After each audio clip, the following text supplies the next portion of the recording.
What it do, everybody? Man, thank you for tuning in, man. It is so good we get to have another edition of Live on Sunday, man. It is I, your greatest host, King Crowder, man, getting to chop it back up again on this beautiful Memorial Day weekend, man. I hope you got to enjoy time with your friends and family.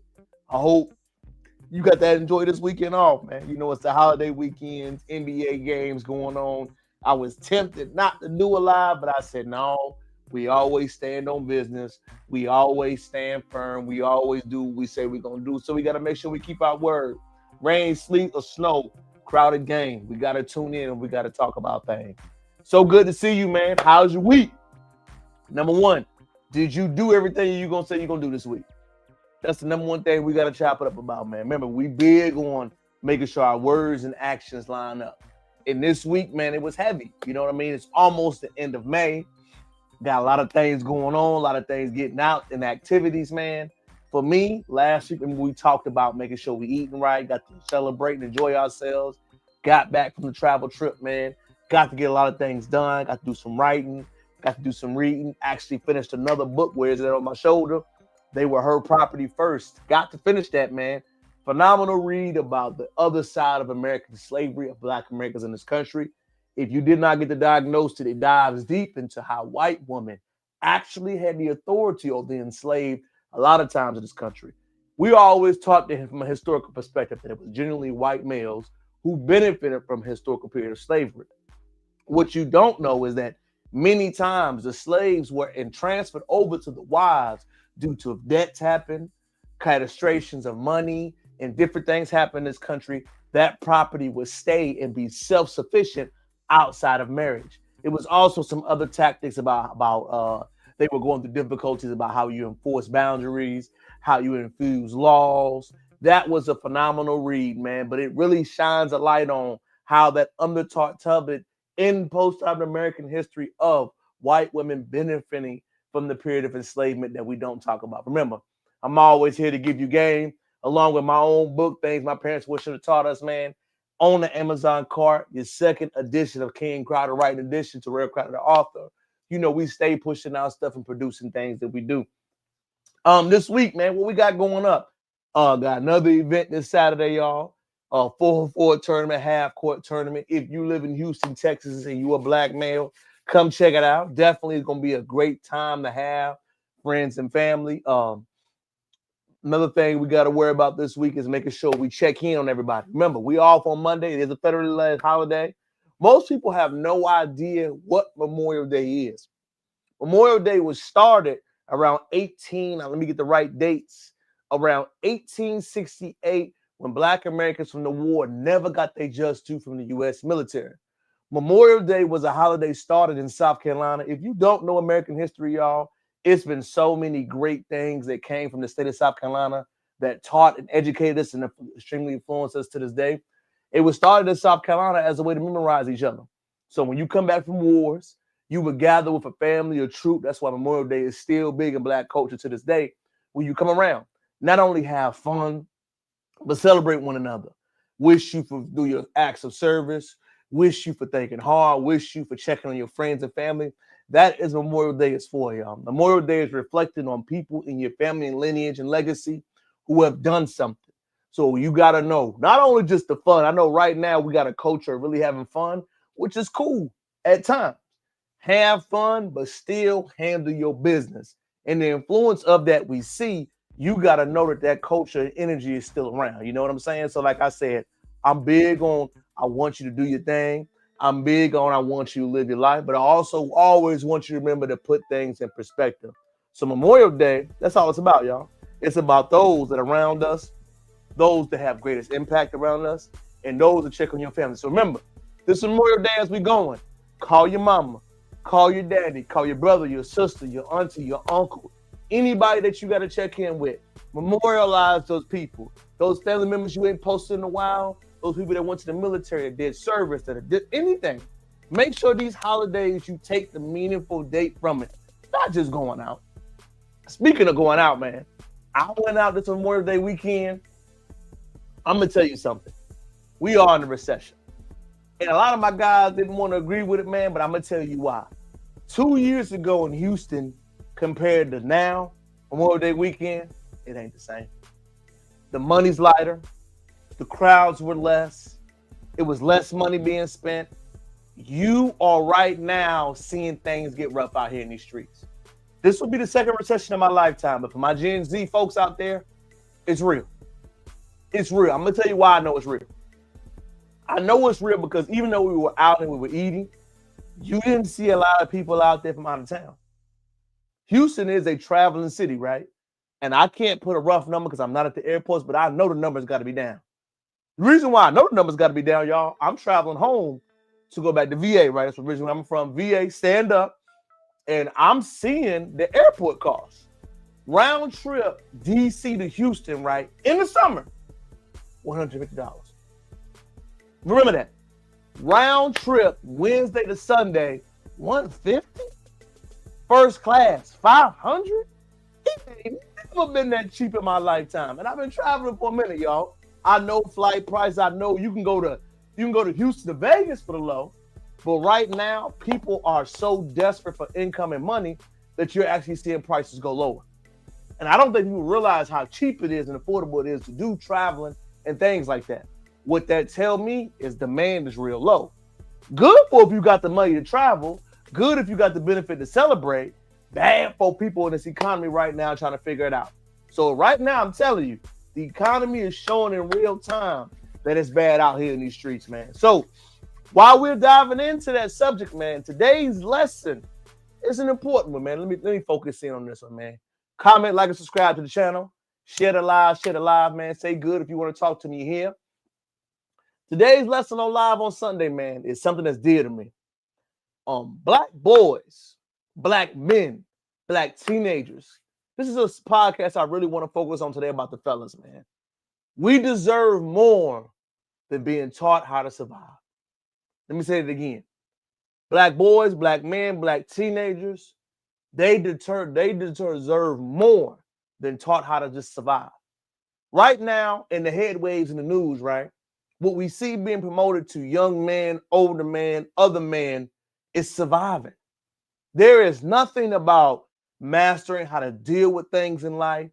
Everything that you see visually right now is talking about how to survive something happening to you. You know what I'm saying? All the young men, all the boys that we see going through things, you see something impacting them and them figuring out how to survive with it. And I never try to dive into nobody's relationship because that ain't my thing, right? My relationship ain't perfect. Nobody's relationship perfect. But I do believe whenever you see something that is meaningful, you got to speak on it. So I want y'all to pay attention to this live, right? And I want us to watch it a little bit. And I want us to watch it because, number one, it is a detriment if you don't have your pops teach you about relationship. It is a detriment if you ever go live on anything talking about your relationship. Fellas, your relationship is private. Whatever y'all go through, whatever you tolerate, or whatever you deal with, that's what you choose to deal with, bro. When you bring other people into it, you're going to get judged. And the story of Pap Pooch and Remy Ma was good at the time. But Pap Pooch has to understand that you tolerated more things than you should have. You wanted that relationship more than you should have. And I believe his words, before I give my commentary, are worth for watching. But I want y'all just to sit and listen because I found this very interesting. I'm going to let it play for a little bit, then I'm going to chime up for it, okay? It's good. Those who just came on the live. Everybody who know me, and I'm talking about speaking with my actions, I don't do this. I don't clout chase. I never come on social media talking about anything. Even when I got stabbed in my back, by the person that I moved mountains for, fought battles, did everything, climbed, was super loyal to, I still didn't slander you. I still didn't say nothing. I just kept it moving. But you had the audacity to mention my children. So since you want to mention my children, and that I can't let ride. A lot of people like, yo, Pat, that's not you. Don't entertain it. You know what I'm saying? People see through it. She's bitter. She's miserable. Yeah, that's a fact. But you mentioned my children, and that I'm not letting ride. So with that being said, you abandoned my child for months. I'm sorry, for days at a time, knowing she had to go to school the next day, knowing I had to go to work the next day, since you want to get up on you and say, "Oh, you don't have a job," because when I got the executive position at TuneCore initially, knowing I had to go to work the next day, knowing my daughter had to go to school, you stayed out with the lane. You stayed out with the lane. You want to talk, and you stayed out with the lane while your daughter was crying for you, tears. Also, she wanted to talk about all of this money talk and all of this and what I don't got and what I got. Since I met her, I have written 90% of the rhymes that came out of her mouth. And with me saying that, I want to say this to y'all. Anyone who has an iPhone, you know how iPhones work. When I was younger, I used to be able to write rhymes in my head, create rhymes in my head, and remember them. Just like that. As time went on, I got a little older, I started to write rhymes in my email draft. Now, if you have an iPhone, you go in your email draft. If anybody come around me and we're in the flesh next to each other, I can type in any word from one of her songs and her entire rap will come up. The entire verse will come up. Fellas, whatever you do while you're in a relationship with a woman, and if you have complaints, if it doesn't go your way, you cannot get online and then make a complaint about that, bro. You decided to write for her. You decided to make those things happen to make her a better artist. You decided to invest and do those things. You can't then complain. If you knew she was that way, then you got to take that, bro. As a man, I don't want to hear what you did for a woman while you did it, because if you was resentful for doing it, you shouldn't have been doing it in the first place, man. As a man, right, wrong or indifferent, I got to stand on what I tolerate. You tolerated that behavior. You cannot get on live a few weeks later then act like it's a bad deal, bro. You decided that. I had to pause and say that because I believe I see it so much amongst dudes, man. Well, I never asked for a penny. I never asked for credit. She was my wife. I didn't want anything from her. I just wanted to see her win. Like I said, I have written 90% of the rhymes that came out of her mouth since I met her. Y'all said it. Y'all said it numerous times. Oh, we know that's Pap behind that pen. Did I ever agree with y'all? Did I ever put it out there? I never said I wrote her rhymes. I left it. I didn't need the credit. All I wanted her to do was win. Wrote the rhymes, did the contracts, security, the whole shit. So you fabricating these stories, and it's very weird that you're talking all of this money talk, but in your background, it's everything that I bought. All of the utilities are in my name. So all of this fabrication about, oh, he don't pay no bills, oh, he don't do this, he don't do that. If you analyze her live, the whole thing is about all of this money talk. Why? Because she wants y'all to think that she's this big shot. I don't need to come up here and perpetrate no fraud like I'm a big shot, like I'm this and I'm that. For the simple fact that I speak with my actions. You want to talk about black love? Anybody who follow me, they know I've always been pro-black and had knowledge of self since I was a teenager. So I've represented that since I came in the door before I even knew you. Okay? So don't ever talk. Pap, when you talk about black love, it got to be reciprocated, right? Every conversation you have right now in your live is about you not feeling the reciprocation from that woman. So let's keep breaking this down. You have a woman, you marry her, you try to establish a relationship, you build with her. You are then complaining now that you don't feel like it was reciprocated. Come on, bro. You gotta pick your lane. You cannot say I did all this for my wife. I did these things to help her grow. I did these things to help establish her. Then get online and complain, dog. As a man, if ain't nobody gonna tell you, I want most fellas to understand this. I don't know Pap's background that much, but I was taught by my father early. Your problems, you don't complain about them publicly, bro. You may not hear this, but it's making you look weak. It's making you look like you was just tolerating this. I understand this is your wife and you want to build her up, but you're supposed to build yourself up only and lead your family only. You making online, going down a list of things, saying what you did it while you was in a relationship, bro. Charge it to the game.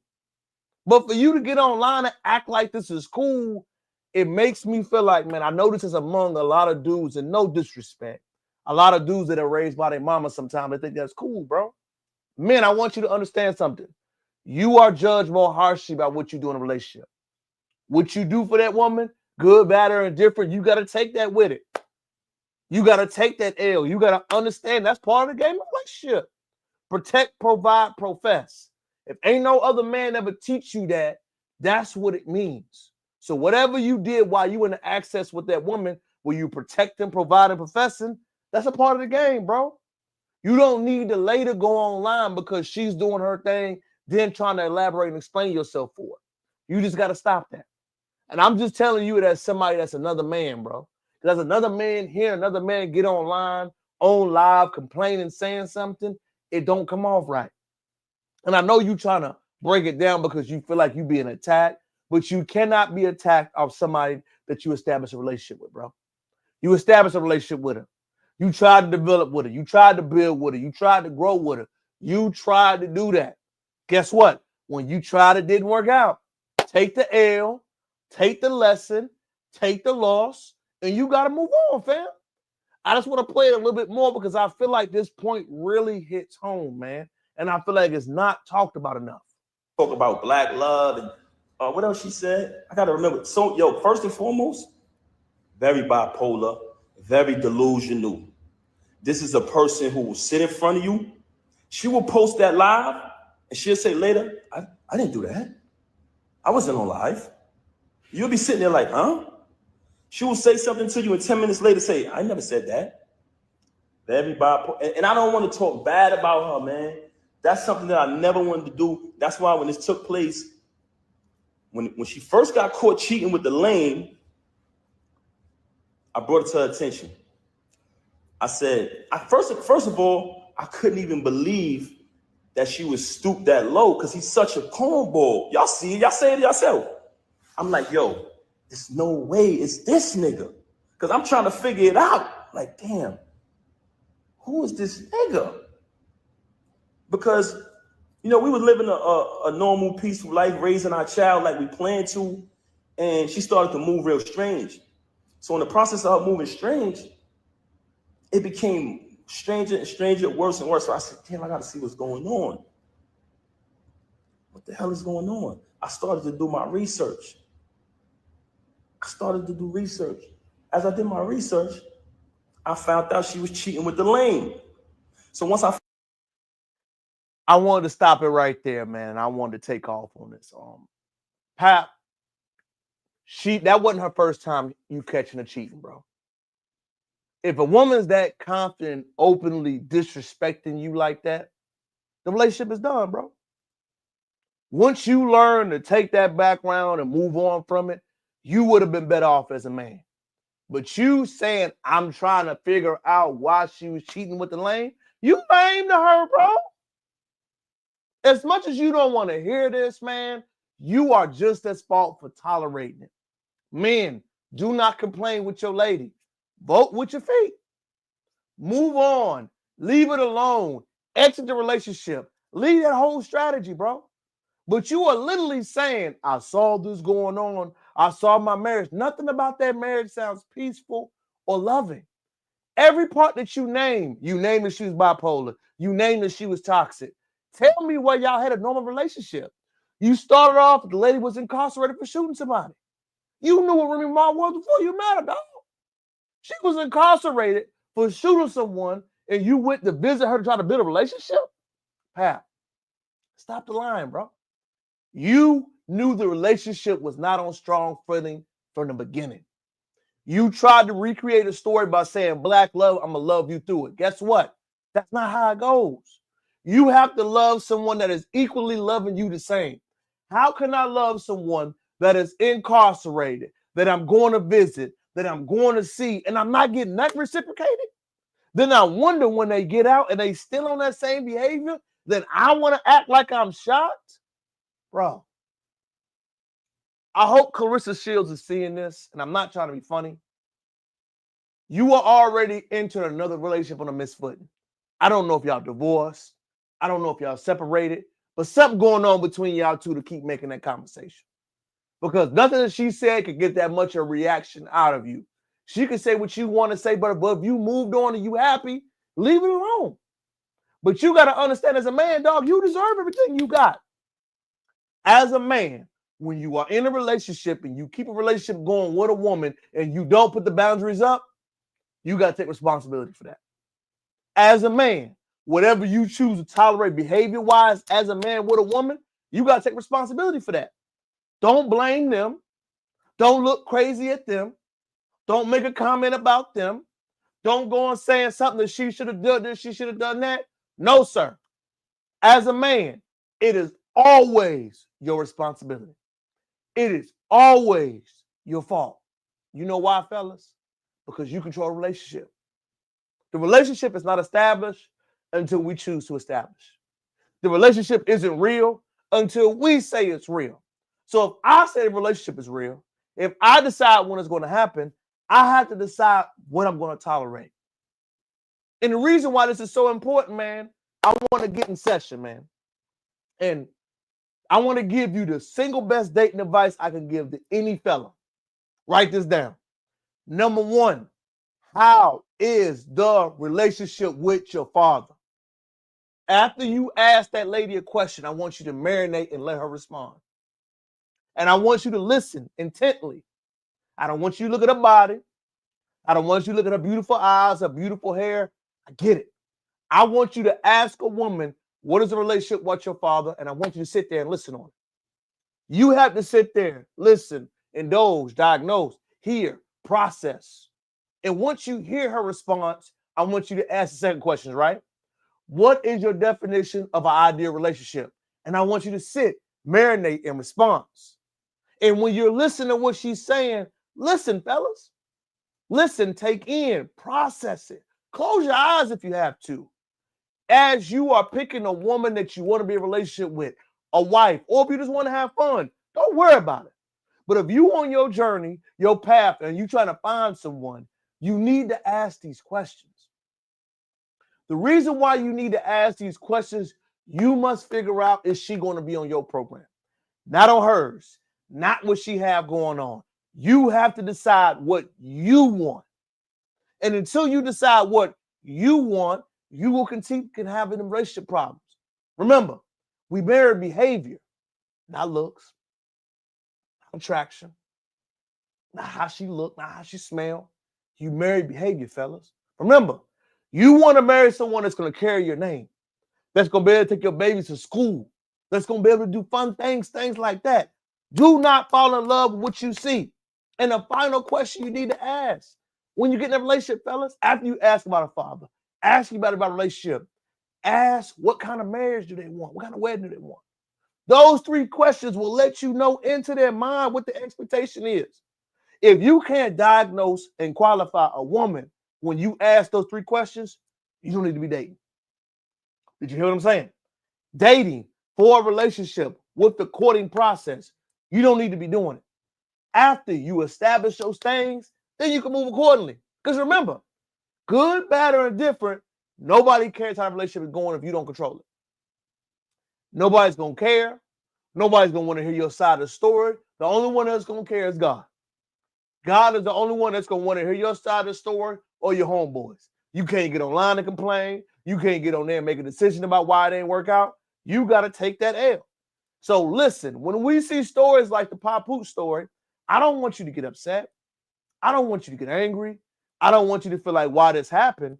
What I want you to realize is that you are responsible for it, gang. You are. As a man, you are responsible for 100%. And the reason why we got to have these stories, fellas, and we chop it up about it, we got to remember, as a black man, I want to teach y'all the skills to identify this in the future. Because you can be immensely talented, right? You could be extremely talented at work, what you do, your career field.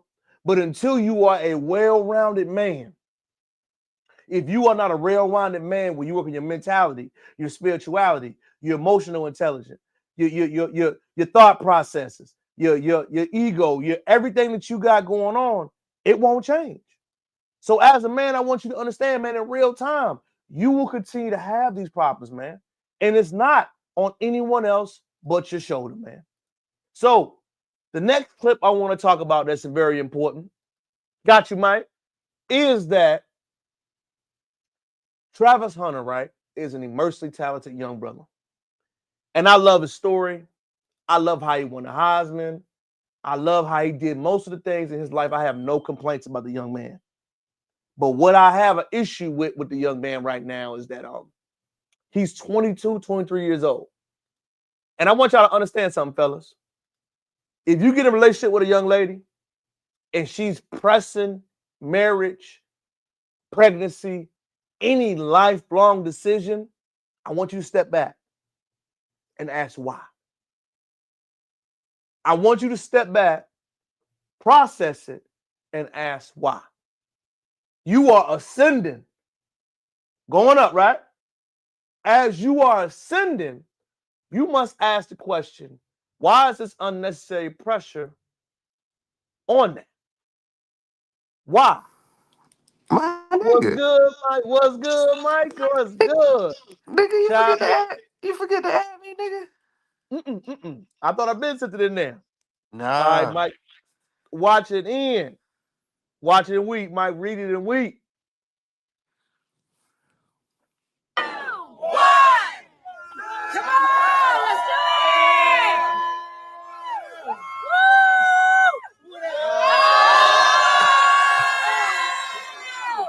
Yeah! Whatever, my Broncos still better.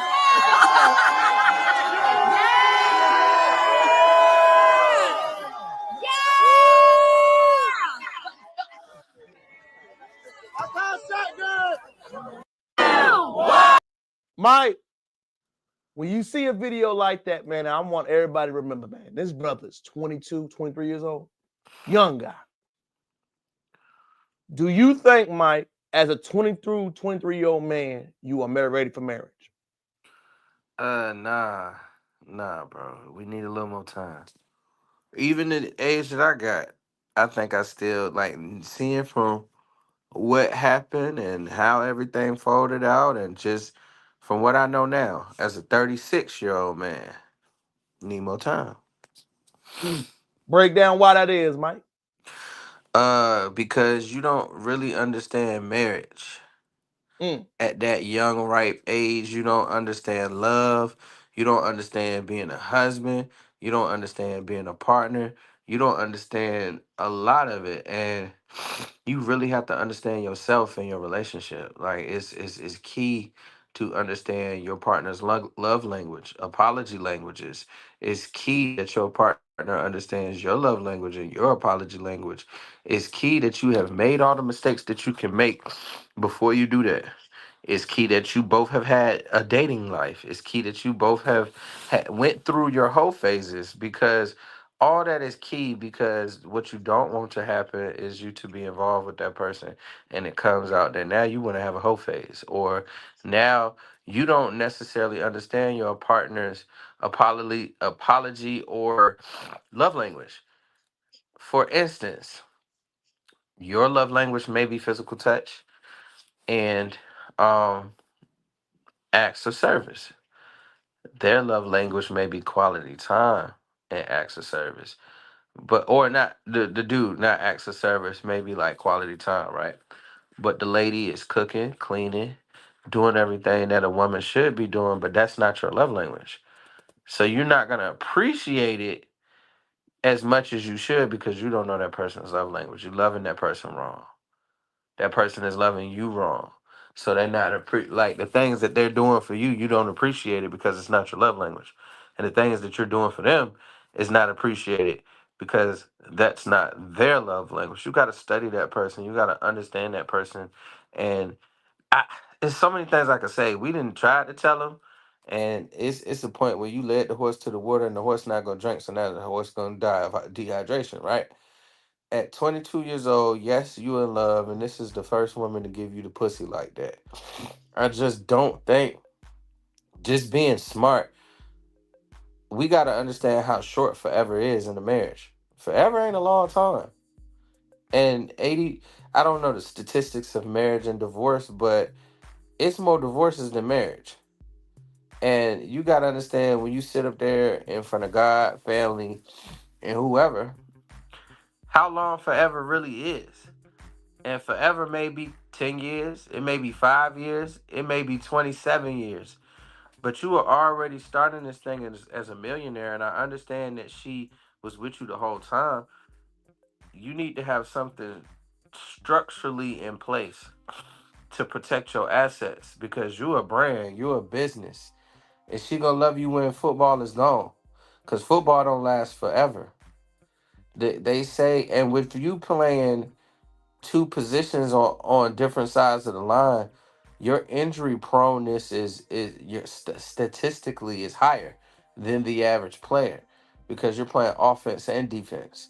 So you getting hurt and having a catastrophic injury is extremely high. So is she gonna love you after football? Is she gonna love you after the millions are done? You did do a good thing and and continue your education and got a degree that you can fall back on. I commend you on that. But you could love her and still put things in place. Like, as long as she stay with you for 10 years, this amount of years, like Janet Jackson, she had to stay with the man at least 5 years, and she got $1 million every year, and or 10 years and $1 million every year. And if she gave the man a child, then she received extra money, and not like a bounty. But you could have did something like that. But to go into that butt naked with nothing, my brother. Let me chime in, Mike. I don't think they know what love is, Mike. I'm gonna tell all young brothers, especially this. What's the rush? If y'all love each other, Mike, and it is forever, isn't marriage a step to y'all growing? Any young brother, I want you to understand something. If you get in a relationship and a person is pressuring you to do things, is that love? If it's love, it's gonna be natural, right? If it is God and we're believing in that, it should come. But if you're pressuring me to make a decision when we A, don't identify ourselves, we B, don't have an established plan, and we C, just getting this newfound money, you mean to tell me this, Mike? It's going to help that he's starting to travel, grow, and do more? You mean to tell me Travis Hunter is going to benefit from a young lady being in his life as he's continued to travel and do more? What he's going to have, y'all, is more distractions. With the more distractions, it's going to be more ego. With the more ego, it's going to be more problems. So as he's going through his journey, I don't even know if they, either one of them, know what love is. Y'all That's what we 22 saying. years old. And if you listen to some of her interviews, bro, like, it don't sound like love. It sound like I tolerate. And Mike, I want to say something. Where your daddy at, bro? Where your family? What a daddy at to say, hold on, live your life. Y'all can get married in 5 years, Mike. What's the difference between getting married now and in 5 years? What's the rush? What's the rush? If it's love and it's real love, what's going to change right now between 5 years? Well, 5 years, he may not be in the NFL. That's my point, Mike. Isn't the point now to establish ourselves, to grow? And I hate to say this, Mike, and I don't mean to be mean when I say this. This is why you need to have a male in your life, a father. He's going to tell you, hey, son, wait a minute. Your father gives you the guardrails, Mike. I was talking about this with Papoose. Your daddy gives you your mother's going to love you and tell you everything can happen. Your daddy going to give you the guardrails. You got to stay right here, son. You got to protect yourself from left, from right. That's the point of the balance in it. You can tell Travis doesn't have that balance.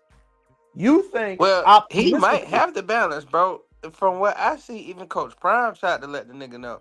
Well, Mike, That that's what nigga- tells Mike. that That's what nigga- tells me he don't got it, Mike. Look at you doing, Mike. You can tell, Mike. The reason why I don't mean to just say it like that, I know he don't. You wouldn't make a decision like this if you had the guardrails, Mike. You not as a man. I'm gonna put it out there, Mike. Mike said it in a nice way. Do not get married before age 30. You are not mentally ready, sexually disciplined enough ready, mentally ready, physically ready. You not, bro. You not disciplined enough to be one woman at 20-something years old, Mike. You not. Am I lying, Mike? Nah, cuz. You not. You gonna want to go out and try and do your thing. You gonna want to go out. You may say fishing and hunting is your same thing, but now you him. You gonna be traveling to different cities. You gonna be doing a lot more. And guess what? She gonna be at the crib. What she doing? She at the crib. You gotta think about. Did you forget Xavier Worthy's story for the Chiefs last year? You think you different? He was a multimillionaire and they was together and Shorty still cheated. Like, you cheating Mike, on me? money don't keep the relationship, Mike. That's the one thing that we get pushed so much that we don't understand. Money don't get you happiness in a relationship. You know I ain't lying, Mike. So like I said, like you said, even with Coach Prime, and you absolutely right, it's sad, man, because you know what's going to happen. It's not if it's going to happen, Mike. We know what's going to happen. Bro, it's almost like watching an old school Western movie and people on the train, but you know the train's gonna derail. You seen this movie a million times. Now, I will say this. It could be the small percentage. It could. But You tell me the small percentage, Mike. Remember, I just he's a don't see millionaire. I don't see love in her eyes, bro. I see Oh, tolerance. yes. Yes. And it's not a shade towards her, Mike. We just have lived enough to know at 23 years old, a male, a top draft pick, you shouldn't be getting in a serious relationship. You got at least LeBron James, number one pick, Mike, was with Savannah 10. People don't know. Savannah and LeBron was with each other 10 years. His first two childs were outside of wedlock, Mike. People don't know that. He still made her wife after she stayed with him for 10 years. But why can't you be the same way, dog? Show me that you really down. Show me that you really dedicated. We can still be together, Mike. I ain't saying we got to break up, but I'm saying, why rush? And then why gift her a G-Wagon? Like, you already rich. Y'all already rich. Mike, he ain't rich, though, Mike. That's what he got to understand, Mike. Are you really rich, Travis? You got your mama, you got to take care of your daddy, your uncle, your brother, your sister.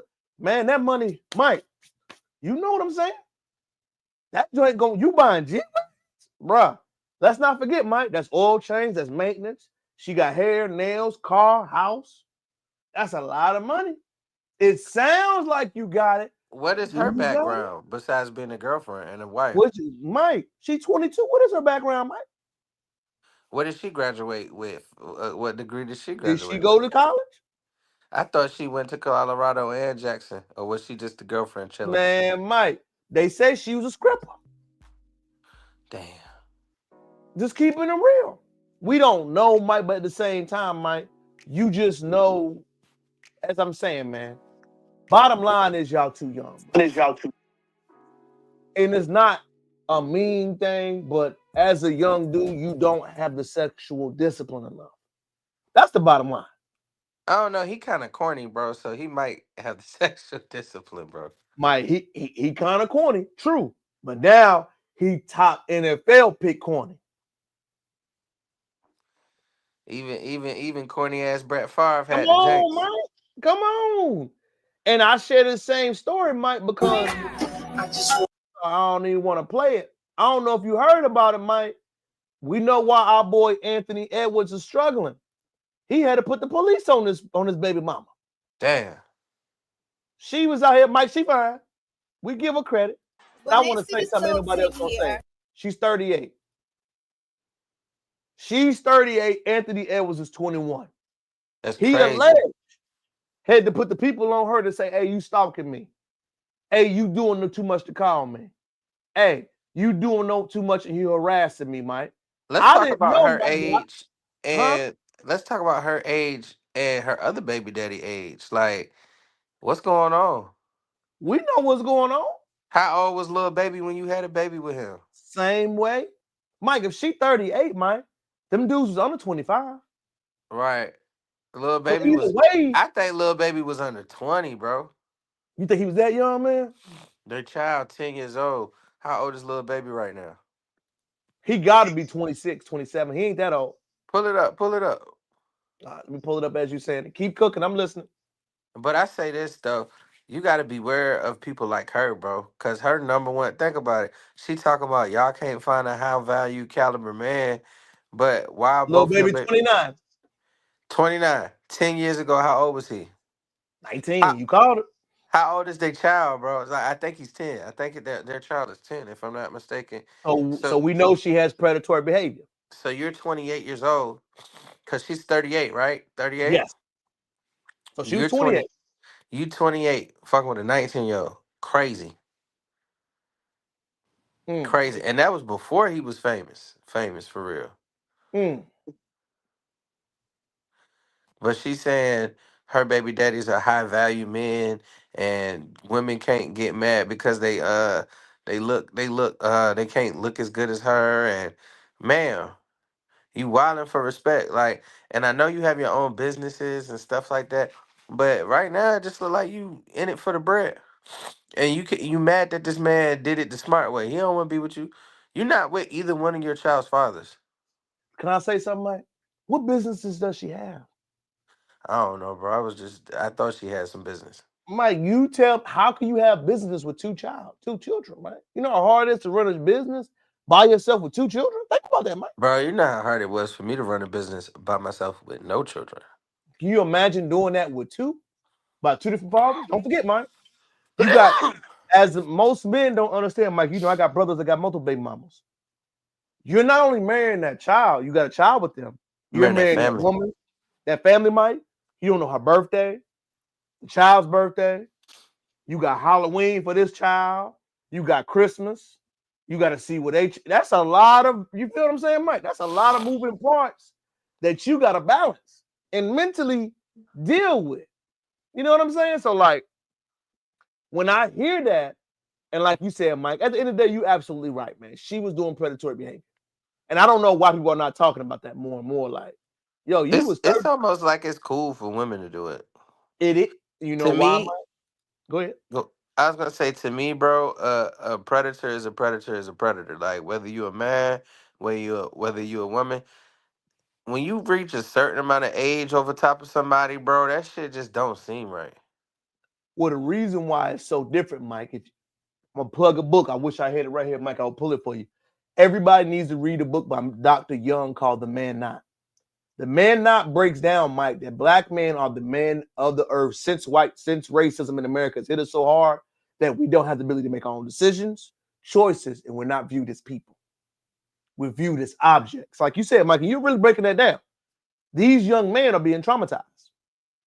They're being traumatized by someone much older, taken advantage of, emotionally manipulated, Mike. We got to think about it. And Edwards been in the playoffs, Mike.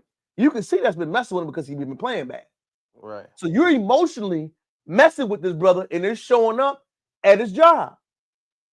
His Right. last game after he got that out of the way, Mike, he had his best game. You think that's a coincidence? Nah, it's crazy.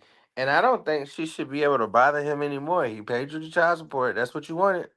You just and he thank God he was blessed enough to give you the child support for 18 years. That was such a chess move.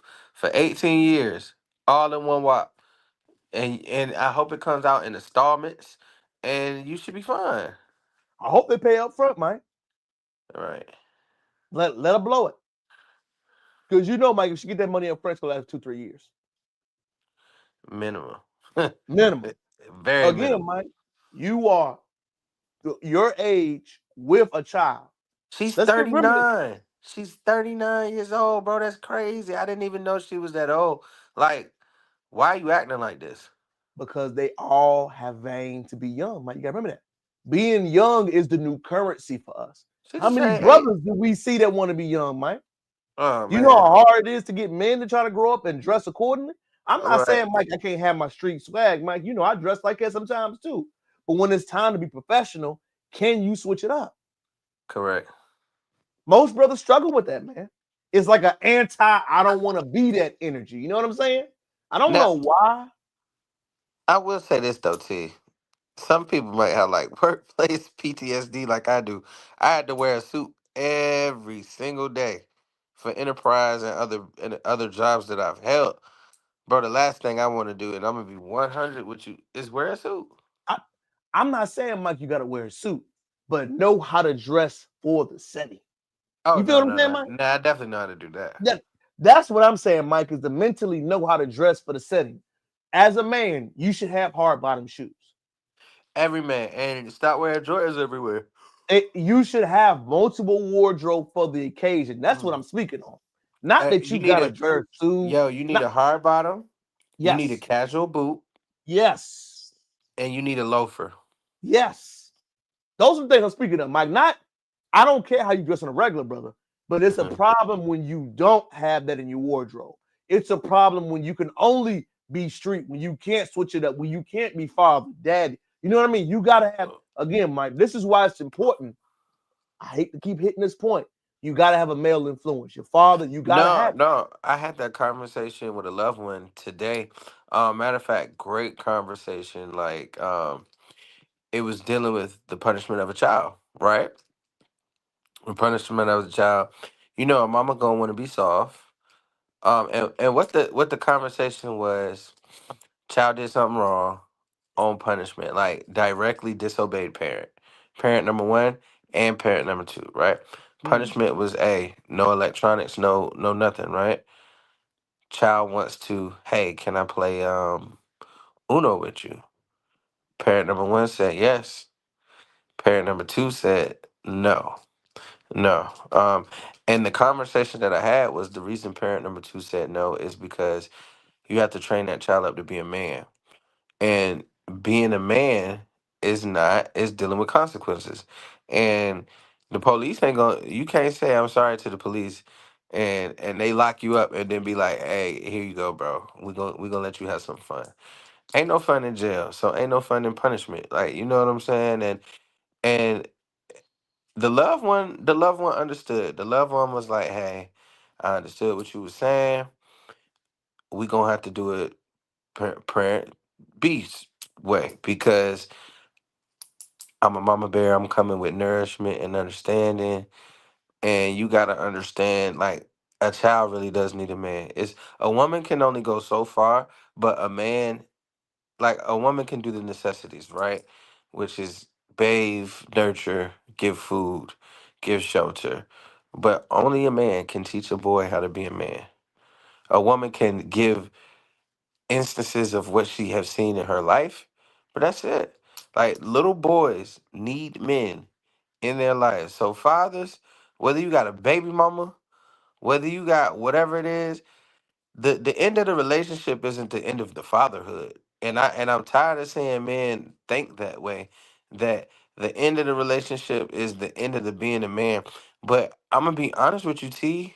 A lot of people do not know how to be. They know how to be a daddy, but they don't know how to be no fathers, bro. And I thank God that you had your father in your life. I had my father in my life.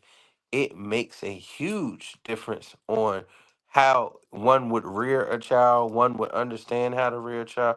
But a lot of dudes get with these chicks, have babies with them, and then the end of the relationship is the end of the relationship with the child, and that's crazy to me. Well, I'm also chime in on this, Mike, and I that was so goodly said. I want to say something else for my fellas. I want y'all to understand this. We think it's easier to raise a boy. It is actually harder and longer. Boys just don't complain about neglect like young girls do. If you have a child that is a boy, it is difficult to raise, manage, and maintain because their journey to manhood does not begin until age 30. Most people don't talk about that, Mike. You will have to raise that young man through hard times, through bad times, through breakups, through going there, through making mistakes. That journey of manhood takes that long to happen. We teach boys are easier. No, they're harder. They're longer. They require more time and effort. They require you to put more effort in disciplining them. That's what boys require. And you bring up a great point, Mike. You cannot teach and raise them the same. The biggest thing, Mike, in our generation that we have to go against right now is that men and women are the same. We're not raised the same. We don't learn the same. We don't receive information the same. We don't need to be coached the same. We don't need to be taught the same. Mike, we are different. Until we realize that everything you do for young boys and young girls have to be different, we're going to continue to have these problems. That whole we're the same. No, we're not. We're different. We're not bad. We are taught different, raised different, learned different. Everything for a young man and a young woman has to be different. That's the problems we 100%. have right now. That's it, Mike. Until we get out of that mindset that I'm going to treat my no, each kid is different. You have to teach them the way they learn differently. I.e., Yeah. Mike, when you have a relationship, that's why having a relationship with that man and woman is so important, so they can pour into that person. Mike got the chance. I got the chance. You need that unison to make it happen. Because if you Yeah. don't, Mike, you're going to continue to have those problems. And Mike, I'm going to point something out too, and I'm going to let you cook on the next one. If you don't teach the young boys about dynamics, Mike, about race, you have stories like this. I don't know if you remember this story, Mike. We spoke on this. We spoke on it, Mike. But did you know Get ready for more that wow the in your week. grand jury, Mike, said that she did nothing wrong? So let's go ahead and read it, Mike. In Waynesboro, Georgia, the suspect in the Burke County fatal shooting won't face any charges, the grand jury said. Where was District this? Attorney Jared Williams on Friday, Mike, the grand jury said no bill. That means involuntary manslaughter of the fatal shooting of her boyfriend Telvin Olson at the age of 30 was happened. This case was presented to the grand jury on April 24th, but the grand jury did not decide to pursue the charges. They later decided that it means no formal charges will be filed later. Williams appears to incline the grand jury's lead. As the grand jury has spoken, the case is closed. You serious? The grand jury is bracing for a possible result of a grand jury decision. We are aware of the rumors and speculation on social media and the rioting in Williamsville tonight following the grand jury decision on a no bill involving Hannah Cobb and the death of Telvin Olson.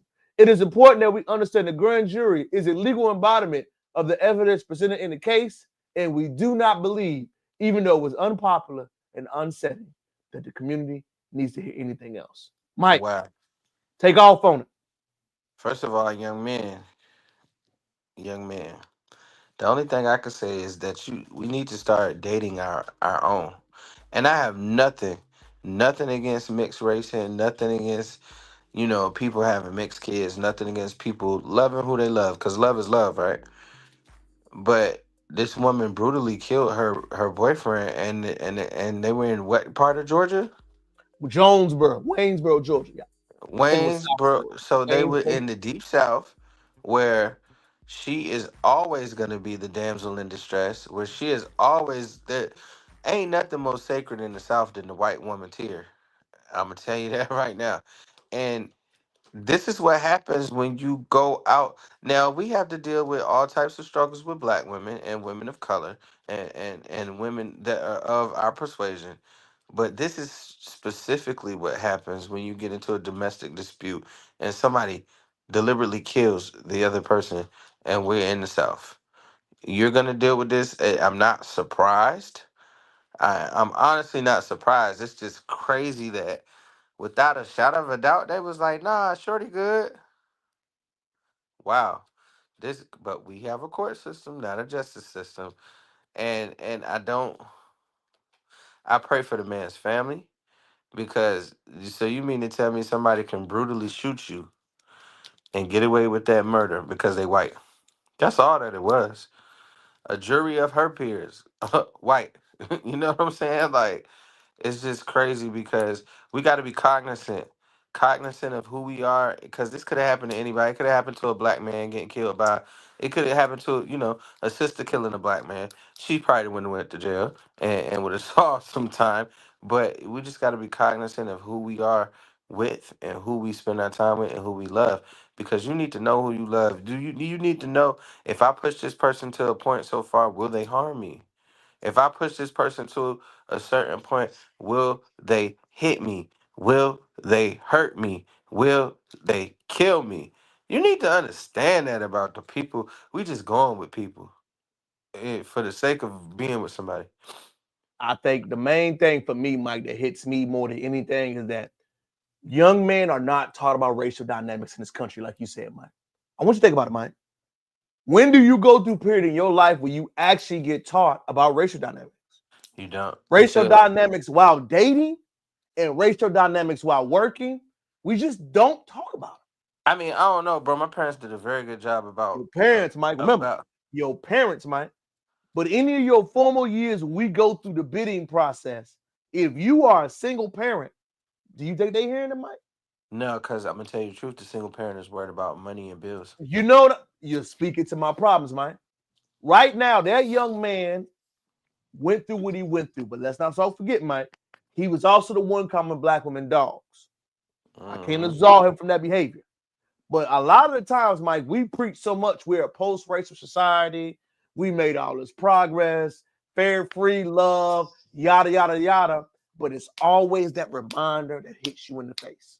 That you not the same. That you're not the same.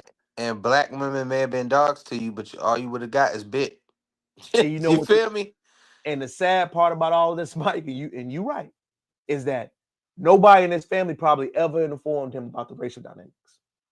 You live in Georgia, my boy. I don't know, bro. Somebody had to be like, nah, bro, that ain't a good look. Mike, we assume. Because we need to understand where his mindset comes from about black women. So Again, somebody that's what I'm saying, must, Mike. you know what I'm saying? Somebody might have, if a black woman told him that, he's not gonna listen. Mike, You again, know, you are a dark-skinned black male in South Georgia. You mean to tell me you didn't see the sign? and it's not even in Atlanta where it's progressive. It's you are in a county where you know potentially something go left. You made comment about black women being dogs progressively. You don't have anything in your family. Nobody in your family history or legacy can tell you the racial dynamics. Think about this, Mike. Within a few weeks, they found no bill. You know how fast that case happened? Crazy. You know how fast she got set free? But White I woman in want to tell distress, brothers bro. again. White woman in distress. Facts, Mike. I'm just saying, Mike, as we're talking about these subjects, it's really eye-opener. And I like to just preach it, Mike. I know some dudes like, oh, you preaching too much, but it's the truth, man. You have to learn all of these dynamics for getting in a relationship. Again, Mike, I don't mean to put it out there. Travis Hunter, your lady is, white passing. We don't know what charge she could be saying you did. You got to think about that. And I know people don't like to say it. Look at Jonathan Majors. Look at Shannon Sharp, Mike. We see the signs. Yo, the Shannon Sharp joint got mad quiet. Is it over with and done with? Mike, it ain't over with. It's done his legacy, Mike. I watch Nightcap, Mike. They pulled a sponsorship. Boost Mobile pulled everything. Ain't nobody talking about it, Mike. That contract ain't on the book, Mike. All I see is his logo. He had Cash App and others. They gone now. So it did what it needed to do. Think about it, Mike. Jonathan Majors was found innocent, Mike, but it did what it needed to do to his career. It tarnished the career already. Jonathan Majors, he had that deal with Marvel, bro, and don't nothing get bigger than that right now. And I want to say this, Mike, and I mean no offense. I think Jonathan Majors is a colder actor than Michael B. Jordan. He has more range. Yes. But Mike, it's more detriment to him.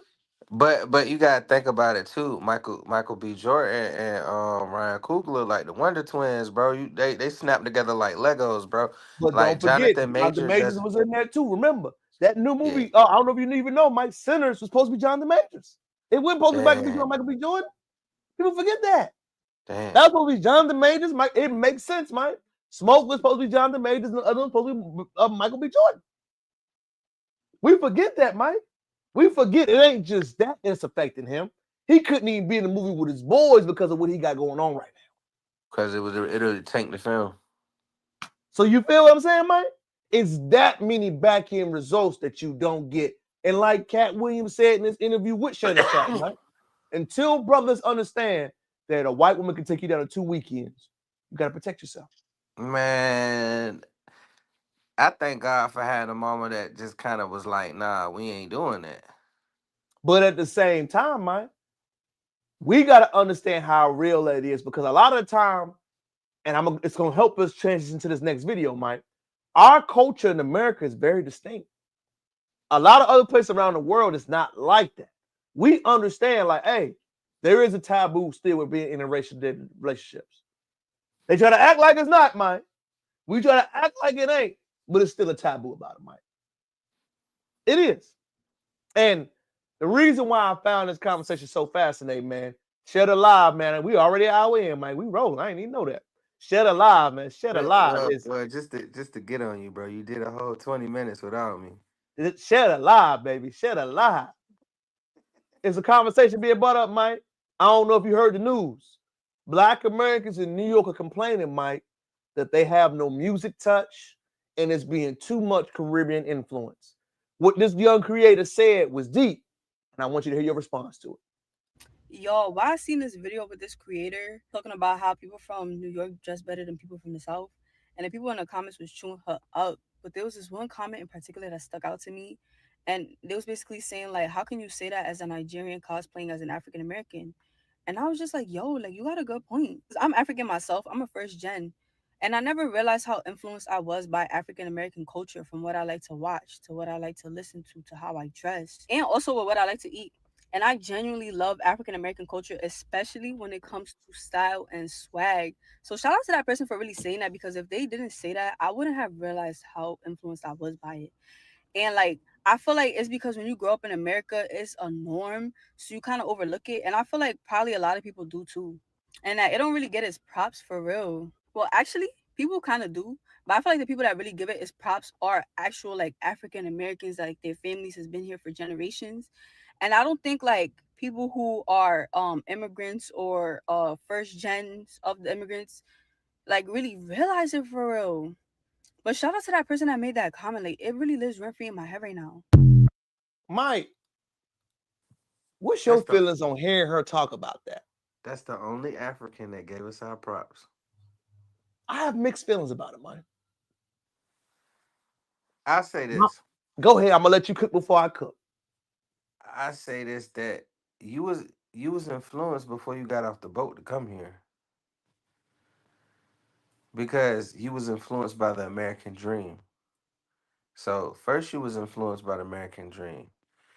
And I don't know what type of pop culture Africa has except for Afrobeat and those artists, but those artists are even their music, even though it has an African sound, is still influenced by us.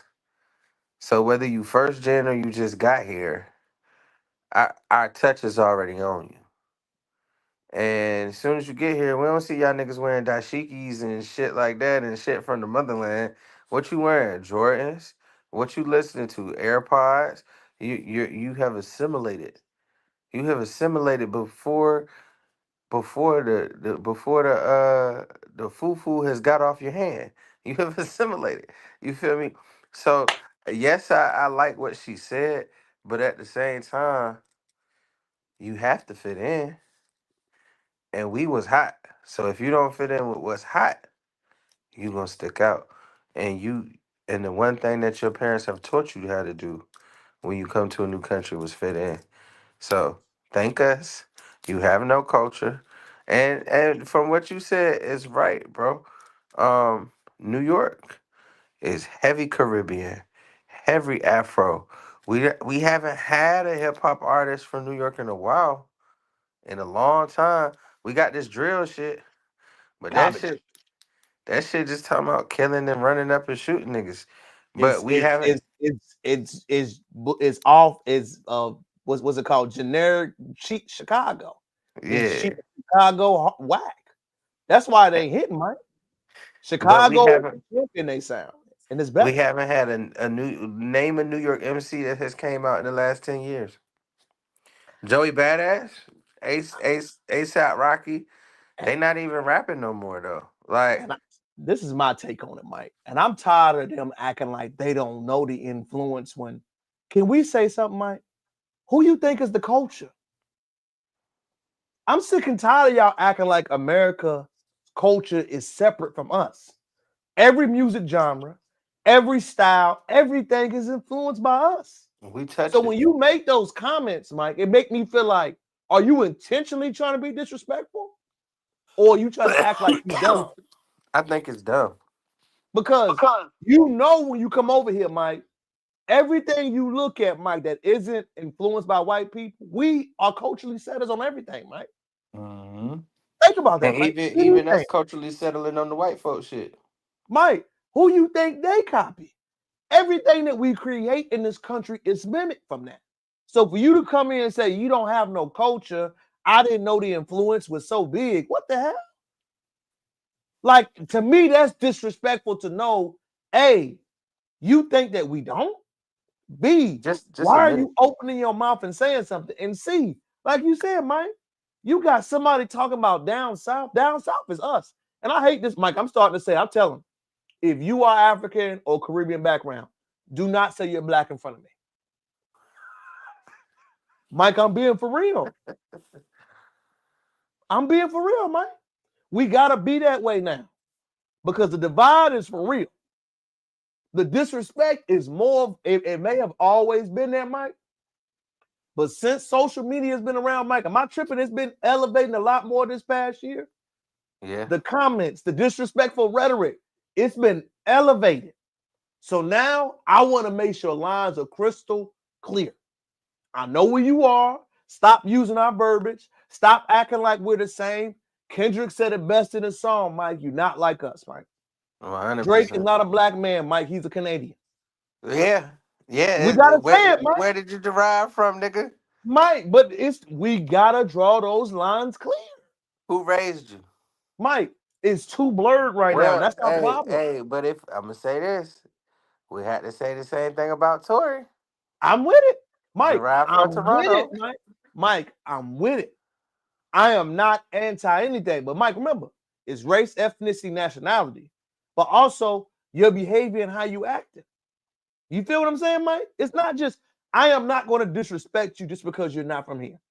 But if you say the coon shit, you know what I'm saying, Mike? You rapping like the slaves is the coon shit. What that mean, dog? What that mean? When we heard that, Mike, who thought that was a good line to say? You mean you got out the booth and ain't nobody say, bro, why the fuck you say that? Ain't nobody say, Mike, what? I would have gotten the booth and be like, what the hell? No, you gotta re-rap that, bro. Hey, he would have came out. Hey, Terrell, you know I be in the studio. He would have came out the studio. Hey, tell me about this line real quick. Hey, And then, that's what let me know, Mike, he is not of the culture. You, Mike, and that let me know none of your homeboys are part of the culture. Because hearing that, ain't nobody tell you, dog, that ain't gonna that, land right. lie. But, bro, but see, I think a lot of niggas don't have no real niggas in the squad, bro. Oh, you We right. we a squad full of real niggas. I couldn't go in the booth and say no wild shit like that. And the nigga be like, that shit was hard, bro. You'd have been like, get your ass back in there. Bro.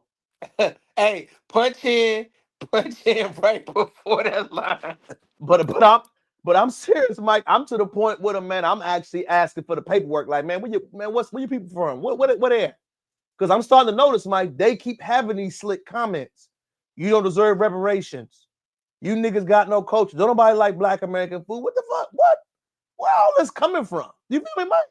And it's coming around too much. So you know what?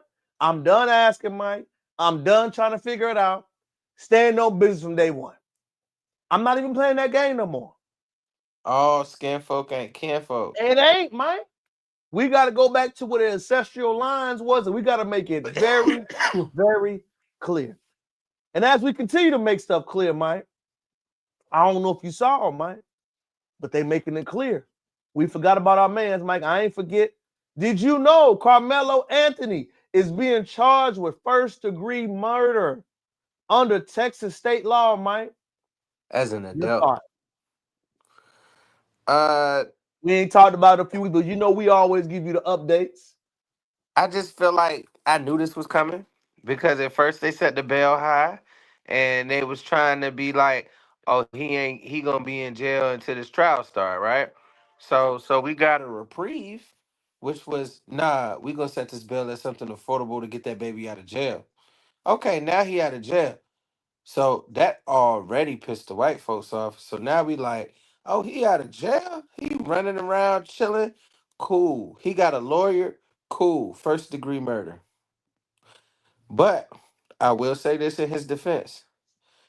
Murder is one of the hardest charges to have on your docket to be able to prove it. Because you have to prove mindset. You have to prove intention. You have to prove it's so many. So now I will say this nigga's getting tried in the great state of White Texas. So and it ain't even Houston or Dallas. So I will It's say Frisco. What's up? I will say the whites might have it on the young blood, but I also will say this: we go fund me that lawyer nigga, so that nigga better use them legal hours to the best of the ability and advantage. But all it is a ploy to put him back under the jail. For me, Mike, I'm gonna go against it, Mike. I think he's getting off and they know it. Think about this, Mike. They First got degree to, murder, you have to prove intent, yeah, mentality. You yeah. mean to tell me a 17-year-old was thinking that far in advance? They're gonna use it. Why did he bring a knife? I agree, Mike. That is a good question. But they The have to prove. question That's the one thing about first degree murder, and murder one is very hard. And I and have a and, and, uh, and I- as his attorney, Mike, I will rebuttal by saying this. My defendant wanted to defend himself against someone that was 6 inches taller and 100 pounds more. he might get the manslaughter though for sure. He, I don't know. It's tough. Again, Mike, no prior conviction, good record. Texas is a stand your ground state, Mike. He might be straight. He It's he might, bro. The only reason why I'm saying he might not be straight and they gonna get him of for something course. is because it's white land, bro. Of White land, course. and you killed the white man. You Uh, know what I'm saying? I ain't disagreeing with you, They Mike. gonna get And this they is they why gonna we get their pay him. lick back. They gonna get their Oh, lick back. Mike, I agree, Mike. And remember, me and you just report.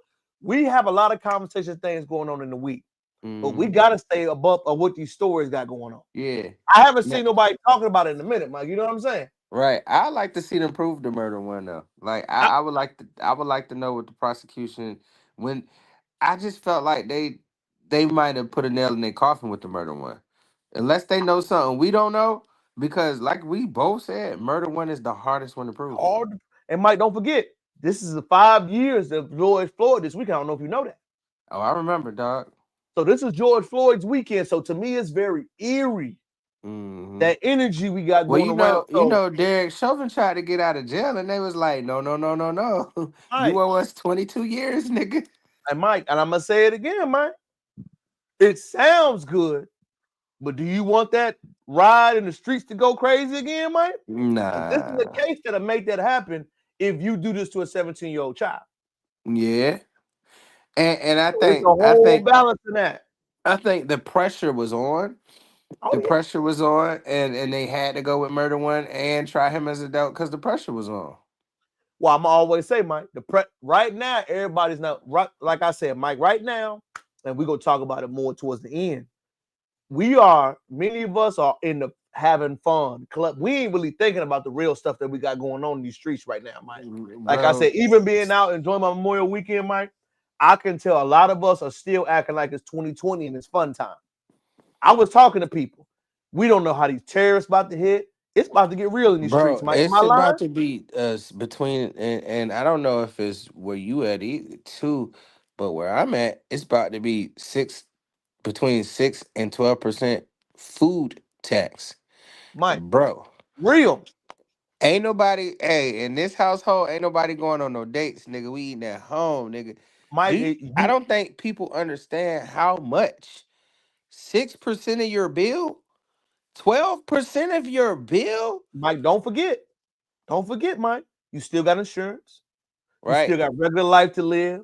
You still Right. got if your tire go flat. You still got gas, oil. So, like I said, Mike, And our don't forget, 90 Mike, days are almost over and on Mike, the and don't tariff. forget, the student loan thing just hit. What you I mean? know somebody, Mike, that got hit with the paperwork this week. They What? saying she got to pay $800 a month. Oh shit. Remember, Mike, single, dependent, no children. They hitting you in the head. You better go back to school, take one Mike, class for the hey, rest of Mike, your life. even that though, Mike, is just like they. It's a hot take, Mike. I think they trying to force us to get back in relationship, get with people. That's the only way you're gonna survive, Mike. All that I'm single, I can do all this by myself. It sounds good. How you gonna better live, Mike? You got student loans going up, you got the cost of food going up, you got everything being hit at once. Something gotta go.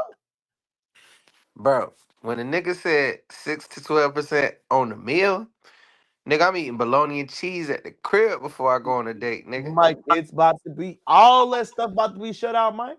And Think people about don't how much the understand. lifestyle about to change, Mike, in a few months, the lifestyle's about to change around here.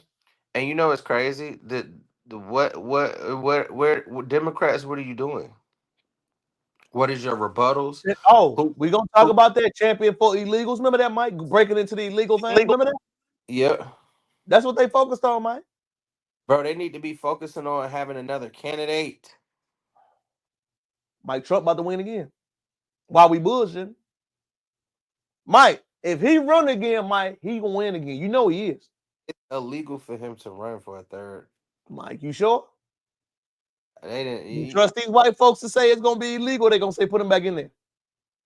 Nigga. That's the scary part that nobody want to talk about, Mike. Nigga, remember, the laws are not meant for them, Mike. They're meant for us. Right. Remember that? A lot of black people forget that.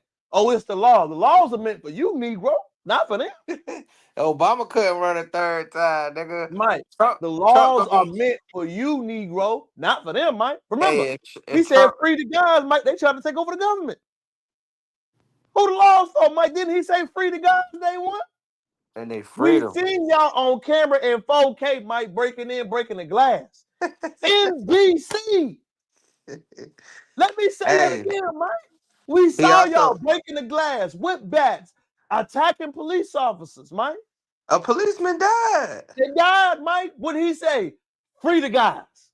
Hey, also, damn, I forgot what I was about to say, cuz. Take your time. Like I said, we forget a lot, Mike. The laws ain't for them, y'all. The laws are for us. So are we sure that Trump can't win again, Mike? Hey, bro, if he do it, this will now become a dictatorship and not a presidency. Mike, who says it ain't right now? Oh, nigga, it definitely is. That's what I'm saying, Mike. We acting like what I'm telling people, Mike. We get it. 10 years ago, Mike, this country is not the same as it was. Bro, but ain't nobody doing, it's like everybody cool with it. Because we out having fun, Mike. What we see right now, we still going out. We parlaying. Like I said, Mike, as in Houston this weekend, I enjoyed myself. Went out to Memorial Day weekend, Mike. But I was so shocked, Mike, by the amount of people that don't even understand how real this world is getting right now. Hey, what did Julius Caesar say, bro? Show them the circus. Get them the entertainment. And we could do whatever we want. And I'm going to tell you, Mike, it's a few stories that came this week. Ain't nobody talking about, Mike. The first one, I don't know if you even heard this, Mike. Colorado man was sentenced to 210 years in prison after sexually abusing boys in an orphanage. Funded. 73-year-old was sentenced to that time in prison, Mike, after he founded a boys' home in Haiti. Yeah. And allegedly did it to over 6 young men, Mike. Purposely going against them. Purposely having these homes. Purposely being assaulted, Mike.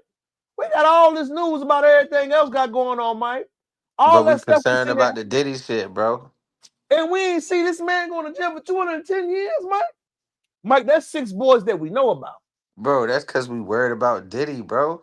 It's so much stuff going on right now, Mike. I saw that story. I was blown away, Mike.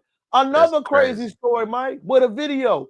We have in South Carolina, Mike. South Carolina going up right now. You know, we always coming in with the news. Mike, stay up, stay up. Here you go, Mike. I think you know why we haven't heard anything about Larisha Thompson in the mainstream media. Come on now. A black woman is killed in South Carolina by illegal immigrants from Honduras. And the left, those self-proclaimed knights of justice and compassion, suddenly poof like Houdini in a shame spiral. Where the fuck's the press conference? Where's the Twitter meltdown? Where's the wall-to-wall media sob fest featuring 6 hand-picked trauma experts and an ukulele tribute? Oh, wait, this one doesn't come with a MAGA hat or a police badge, so it doesn't fit neatly into your emotional exploitation starter pack. Y'all fucking treat illegal immigration like it's some sort of holy crusade. Let them all in. Borders are racist. No person is illegal until someone ends up 6 feet under. But then it's radio fucking silence and a collective case And the reason why this is so important, Mike, let's go into the article. I wanted to show that video for you, Mike, before we take off. This is a real story, y'all. A mother is killed in Lancaster, South Carolina. Letitia James, 40 years old, was innocent, and juveniles, 3 adults accused of killing her while driving down the highway. Thompson was working 2 jobs to give her daughters, 12 and 20, a good life. She made a way for me to be able to do whatever I wanted to do. Miss James provided for her family. She was taking care of the young girl. I haven't slept and overslept. She was known to her family, but she was just driving down the highway, Mike. When these guys were driving under the influence, Mike, the 3 adults, illegal immigrants from Honduras, were booked in Lancaster County Detention Center. Mike, where's the press conference? Where's the conversation, Mike? That should be national news. Why ain't nobody talking about these guys drinking and driving, Mike? How they get the car? How they get the Why drinking we ain't, alcohol? why we ain't building the wall, nigga? Well, Mike, I'm Shit. serious. It's like you said, Mike, where are our ladies to talk about this type of thing? What ICE said in South Carolina, ICE was You running stupid. around Well, this not I. motherfucker Mike for, is stupid. bro, You are ICE was running around this motherfucker for weeks and months, sending niggas back. Why they ain't send them 3 niggas back to the detention center in El Salvador, nigga? They killed our young black queen just trying to make a way for her family, bro. I'm pissed. That shit is it's crazy, nigga. but what it is, Mike, is that the craziest thing to me, Mike, is we see the story, ain't nobody even talking about. This is national news wave, man. You see a young girl driving to work and she get killed on a head-on collision, and ain't nobody talking about it, saying, man, it's the problem, bro. This is South Carolina, Mike, our home state. Most of us, a lot of us have ancestral roots down there. I know You I do. seen that being happening, and Mike just asked, where y'all at with the national news? Where y'all at with the national news? She got innocently killed. Just a lady trying to go to work and do her thing. Ain't nobody talking about it. Ain't nobody bringing it up. Ain't nobody saying, hey, yo, this is crazy, bro. Ain't nobody saying, hey, look, man, this right here is a story that we all need to talk about. Hey, justice for her. We need to talk about her a couple more times. Oh, for sure, Mike. We'll keep watching this story and keep it postponed for it, man. There's a lot of helpful things that we got to talk about with these type of stories coming up, Mike. And it's really scary. I'm going to tell you something else that's really scary, Mike, that I seen come on the news wave. Y'all want y'all to take a listen. Fair use, Mike. I'm in Houston, Mike. These hurricanes this year is getting out of control. They are projecting, Mike, for the next 6 months that you need to have supplies booked up. Pay attention. NOAA says that we are going to have an above average hurricane season. And they say that you need to stock up on food and toilet paper and all these different things for at least the duration of the year. What? Yeah, the whole entire rest of the year. Yes, this is the National Oceanic and Atmospherical Administration. That means that they have seen something that they've probably not seen before or in a long time when checking out the radar as it pertains to hurricanes. And honestly, I'm not surprised, because guess what, y'all? The Bible says that in the last days that these weather catastrophes will be in diverse places, and it will intensify and have more frequency. So it'll be more frequent and more intense. And as the years have been going on, and as we have been approaching the time of the end, we have seen hottest summers on record. Or Mike, as you hearing about these streaming, number one for the hurricanes is a scary thing, Mike. I went through Barrel last year, Mike. We was at power for 7 days in the middle of summer. Bro, wasn't your family Katrina victims? A lot of family was on that side, Mike. And what we don't understand, Mike, is that a lot of the And that was time the first one. That was the first one, Mike. What we ain't been talking about, Mike, is that we have a lot of outdated systems that we use, and we don't understand how it's still having an influence on people. Bro, for number one, the power grid is the oldest system that we use. Why have we not put... It's like we giving out billions and trillions of dollars to help the Ukraine, right? Why haven't we put that in infrastructure in the power grid? Why haven't we used those billions of dollars to home and feed our citizens that are disenfranchised? Why haven't we used billions of dollars to fix our school systems? Why haven't we used the billions of dollars? Nigga, I just hit a pothole today. Why we ain't fixing the motherfucking roads, nigga? Like, why are we spending money on motherfuckers that is not centrally localized in our areas, nigga? Like, who gives a... And people from the Ukraine, please don't come and find me, but we got our own motherfucking problems. Why are we worried about y'all niggas? And if y'all fighting a war with Russia, y'all should be able to have the infrastructure to handle your own shit. And if you don't, Vladimir Putin is your new president. That's it. Like, Well, the one problem I think that nobody's talking about that we going through, Mike, we're actually going through a revolution because right now the rich have taken too much. That's the problem, Mike. American greed has gotten out of hand. If you don't realize how big the difference is from rich and poor for right now, it's amazing. What we have right now, Mike, is a problem. Everybody wants to be this. Everybody wants to get money. Everybody wants this. Everybody wants that. Now we need to overcorrect. That's the issue for real, Mike. And it's uncomfortable to say because we have to deal, like you said, Mike, we have a working problem. We have a maintenance problem. We have a road problem. We have an education problem. The only way to address those things is to completely reset. my question to you is this, Terrell.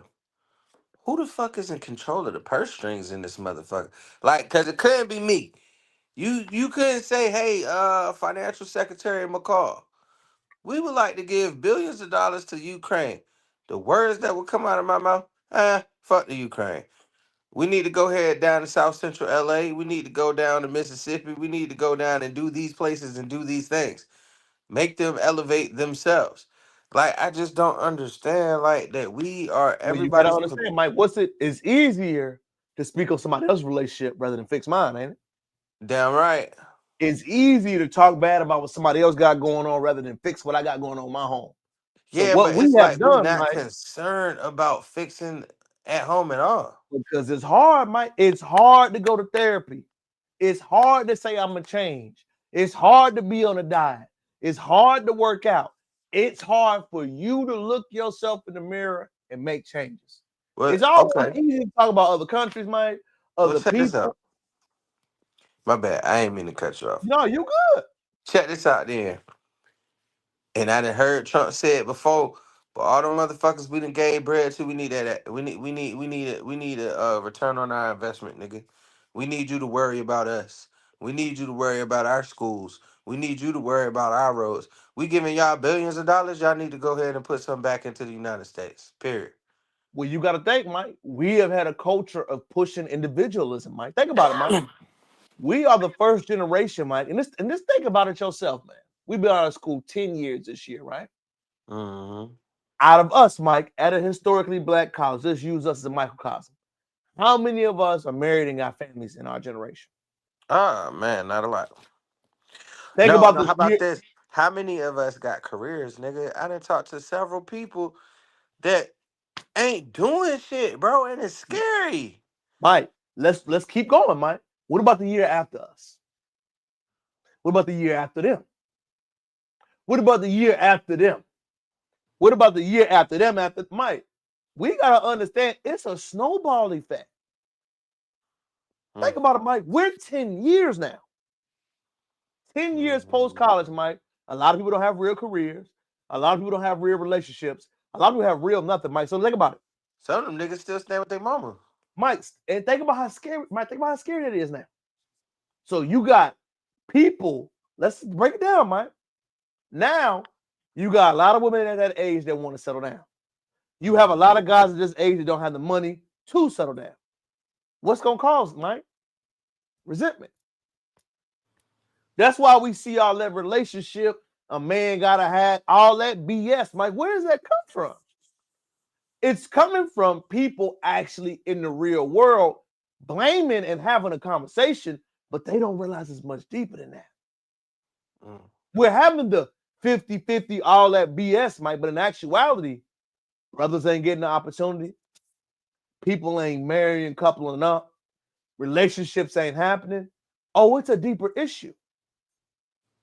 The real issue is, Mike, a lot of us weren't taught right. I said it. A lot of us were meant to put stock in money, education, travel, trips. Now we in the meat of life, Mike, when life getting real, as you said, Mike. Now you got to figure out, man, how do I deal with this person? How do I emotionally communicate even when I don't want to? Hell yeah. How do I invest in you with your love language? How do I build a separate business on my own, i.e. Mike and us doing our thing? How do I have compatibility? How do I make friendships? How do I make a life outside of going out and having fun? Think about all those variables, Mike. You work. What about the other stuff in life, Mike? Mm-hmm.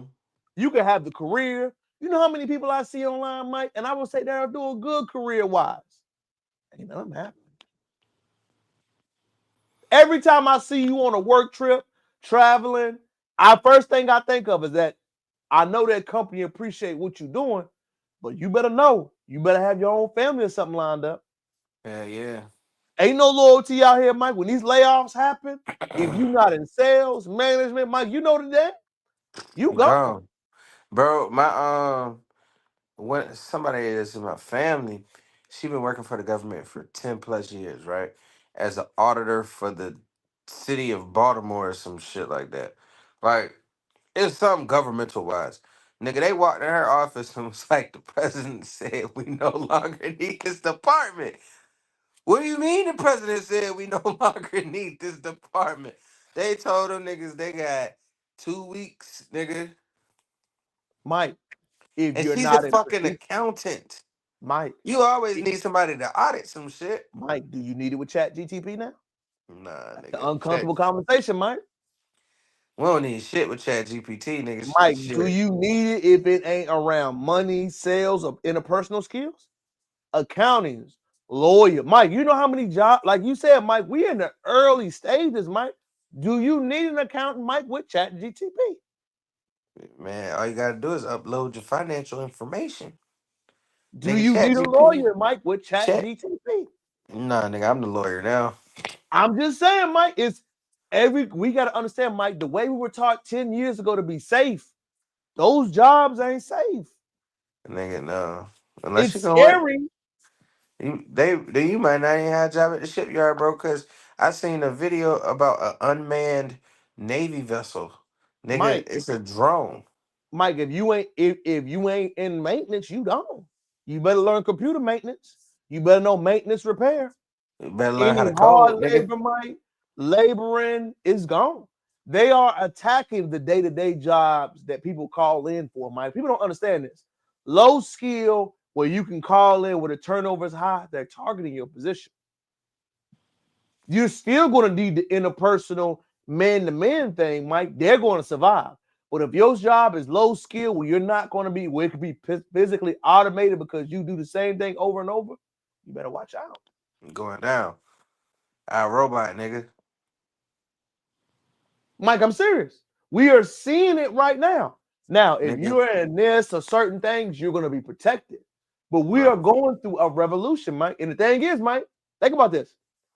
If you in that career for 10 years, you doing all that, and the job has been your main focus, you ain't got no relationship, you ain't got no partners, Mike. She What ain't you got no doing? man in nothing, bro. It's just Mike, her. most of them don't, Mike.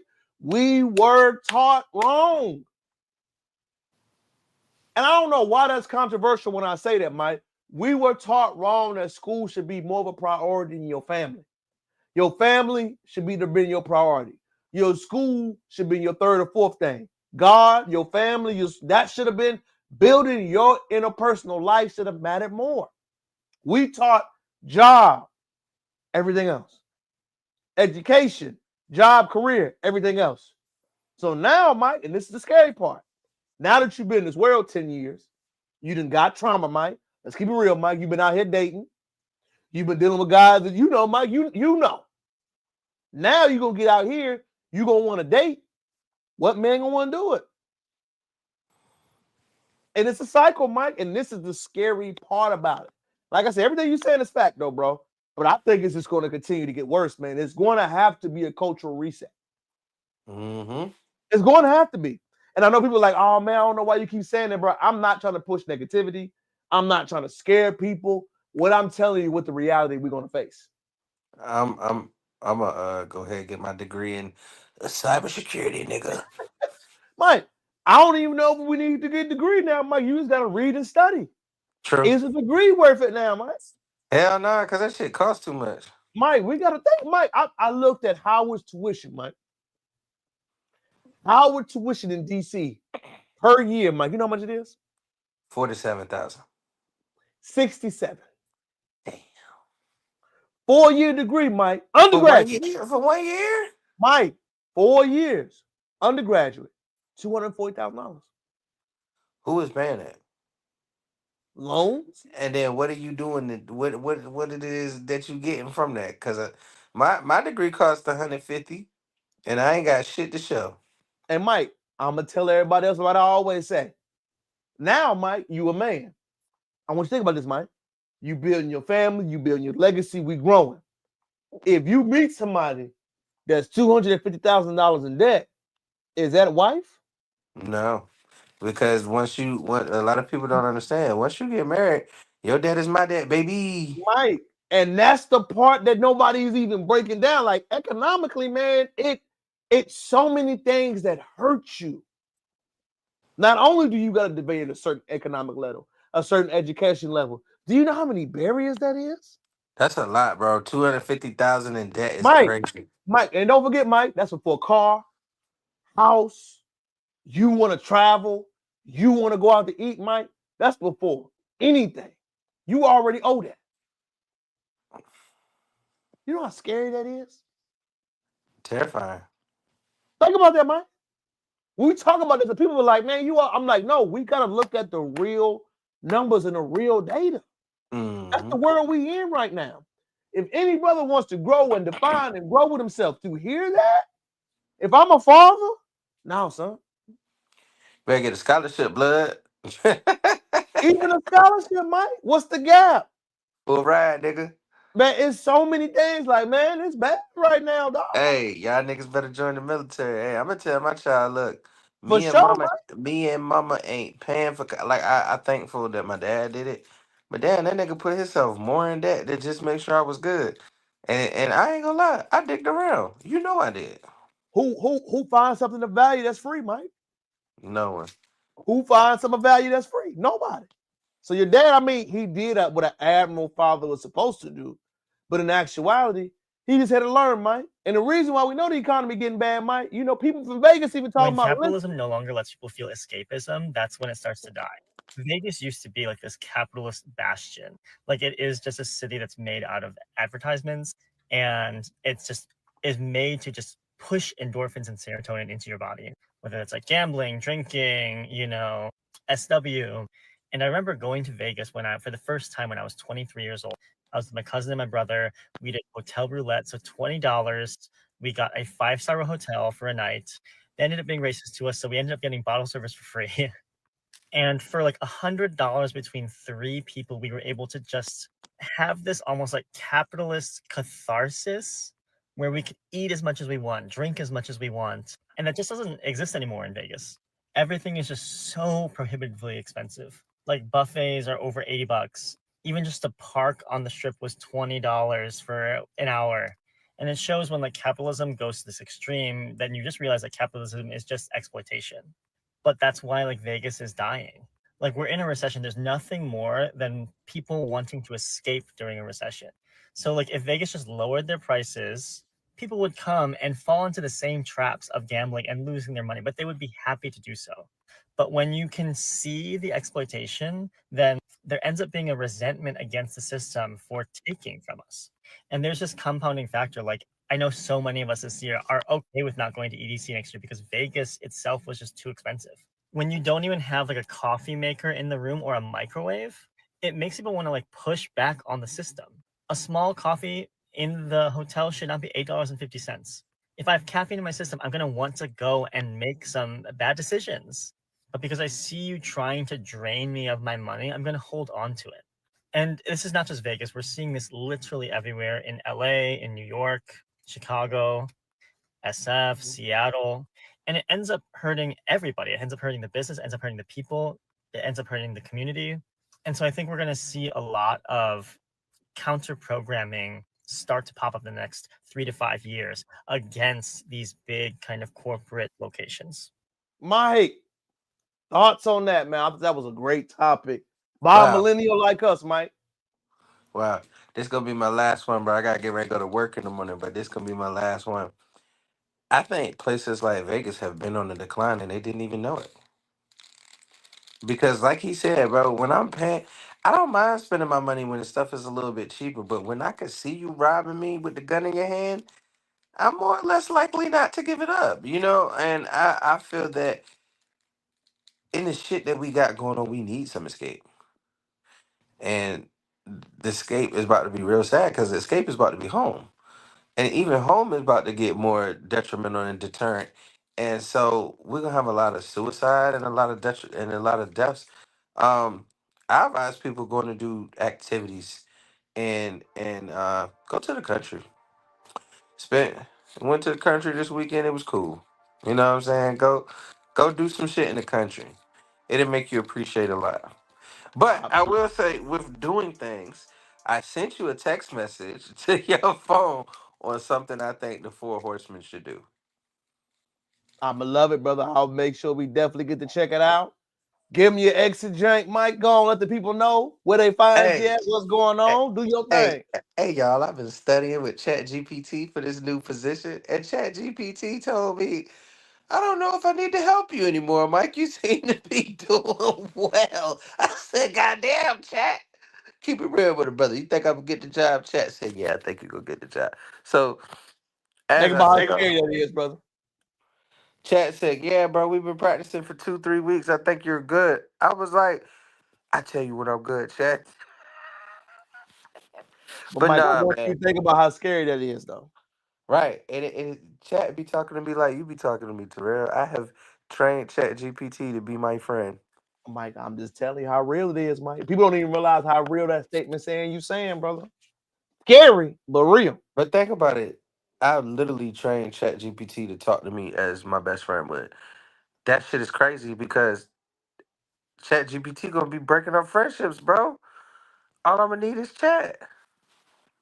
That ain't by coincidence neither, dog. Nah, At man. all. It's Tell them your telepathy. outros, Mike, so you get in there, get that rest going. Let the people know. Yeah, and I'm sorry I gotta cut it short. Nigga gotta wake You up at 4 o'clock good, in the morning. Go ahead, man. You got to. You all right. So Do your check this thing. out. Where McCall at on IG? Come holler at me.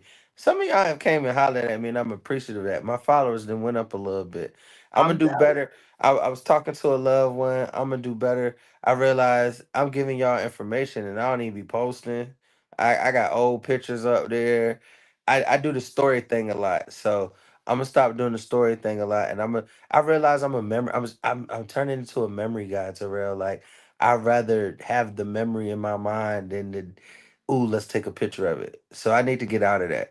But follow me on Facebook too, man. Mikey McCall, where McCall at on IG. I leave you with this, right? Uh, no, I said that one before. Said that one before. I leave you with this. The Bible says Jeremiah 29:11, right? For I know the plans that I have for you, plans for you to prosper and not to fail. Even though you're failing in your life or you're in a detrimental moment where you are failing, you have to realize that God's rejection is your protection. So if you don't get the job that you wanted, or you're following into some low valleys, right? You got to understand that you can't be on the mountaintop all the time. You have to go through something. There's no test without a testimony. There's no testimony without a test, and there's no growth without struggle. So even if you on top of the mountain, know that the top of the mountain don't last always, and you will be in the peak. You will be in the valley, and if you're in the valley, look up and it rains on you. There will be a silver lining in that cloud, because you can't be in the valley so long without walking up on the mountain. So I leave you with that, and I say I love y'all, and come on, man. Hey, natural citizenship. I preach it every time. Now, I'm actually on the verge of actually really becoming really close to being a naturalized citizen, and I actually invite and want everybody to do that, because the one greatest part about it is your straw man can't be put on trial, and you cannot be held within the jurisdiction of the court that represents you. It's a whole different court. It's a whole different law. It's civil. It's human rights, not civil rights. So look it up. Look into it, and we'll talk to you next week. Actually, me and Terrell ain't done one in the middle of the week. Even though I'm gonna be working 6 days this week, we're doing one in the middle of this week because I'm gonna need some therapy. Always, man. Enjoy your night, family. We'll chop it up, Mike. Love you, Peace. brother. Love you too. To finish it out, y'all, that's a great point that he brought up, man. I got 3 more topics that I want to hit with us, man. If you want to join the live, I have not shared the link in a while, but you need to hit to break up, man. I have not done the questions, man. I definitely got to make sure I show more of the questions at real time. I'm going to make sure I get better at that. I haven't been doing it as much as I should. Share the link if you want to chop it up and get gang with me. But I want to show something really important, man. I found important this week at the same time, y'all. All my mental health people out there, this is important. For my mental health people out there. I thought it was a good review on something like that. I want to give this and hear my feedback. We need more Black social workers and therapists in the mental health field. And let me tell you why.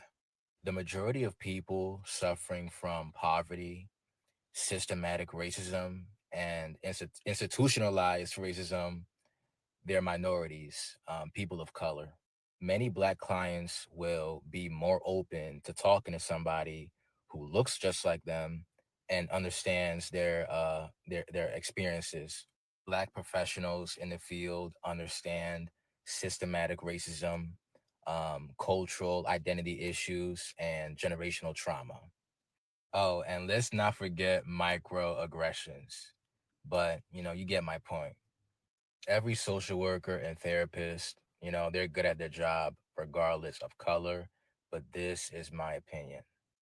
And I agree with him, y'all. I agree that the whole concept of mental health being going to somebody that understands the culture, understand what's going on, is pivotal. I think one thing that we don't emphasize enough, for me personally, you have to be cultured, not just in your career, but I want you to be well-rounded to what's going on, to the social norms, the etiquette, the issues, the problems, the things we face. You need to have people that can relate. Relatability goes beyond your job. You need to have people just listen, that tapped in, that knows what's going on, that physically can break down issues that we see are prevalent. Remember, as someone that's with a mental health provider, man, a therapist, you need 4 sessions before you decide who your therapist is. Decide where they align. Ask for feedback. Ask for recommendations. Be honest about what you want to get out of the session. What you want, what you desire, that's your point. Also, remember, therapy has a graduation date.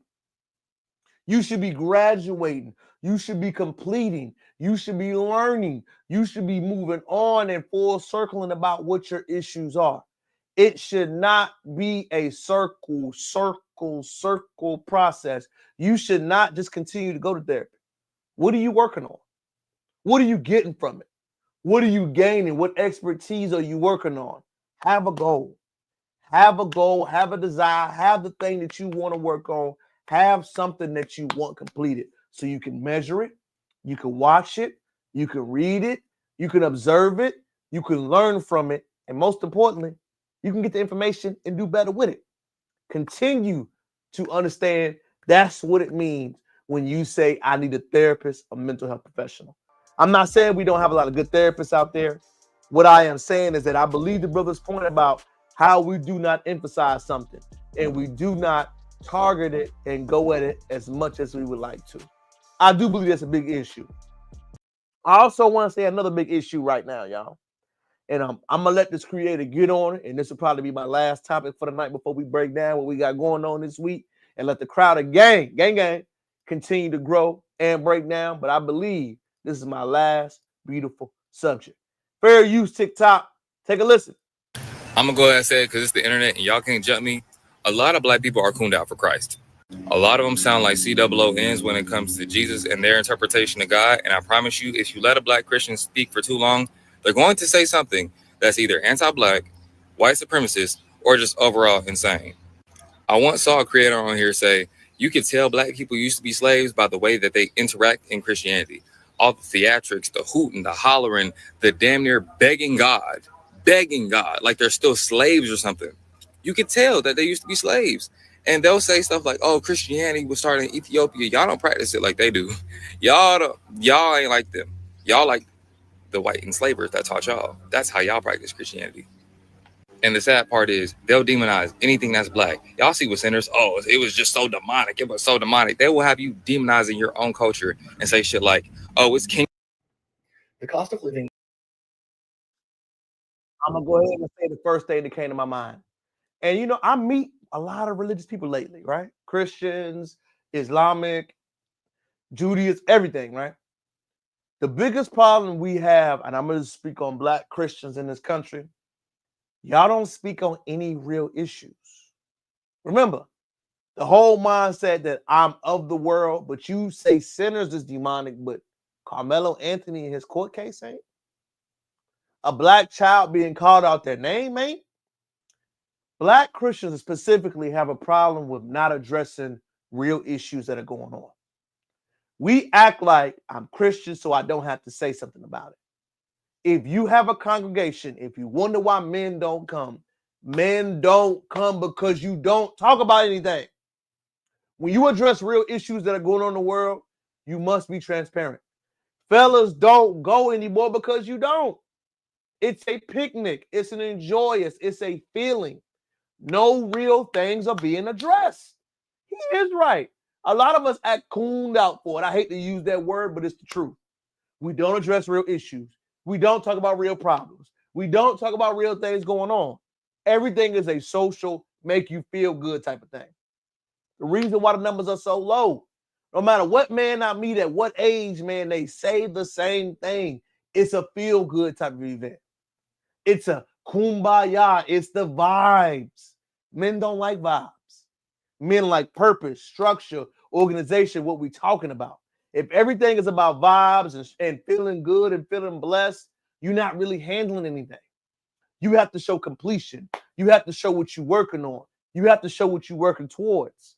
And plenty of times, that's the main thing guys mention, man. So whenever I hear that Christianity standpoint, it's a real conversation, bro. The church wave is over with. If ain't nobody gonna tell you, I'm gonna tell you. It's over with. It's dead. Finito. It ain't going until mass changes happen. The mass changes have to happen is that we got to speak about real issues. It can't be about money. It can't be about feelings. It can't be about feel good. It can't be about that anymore. They have spoken. They have voted with their feet and says, we are not going, we are not supporting anymore. I personally think it's going to get worse in the next generation. It's already gotten worse. It's already gotten out of hand. We have so much money in capitalism, get the money, spend, be centralized that every issue outside of it is ignored.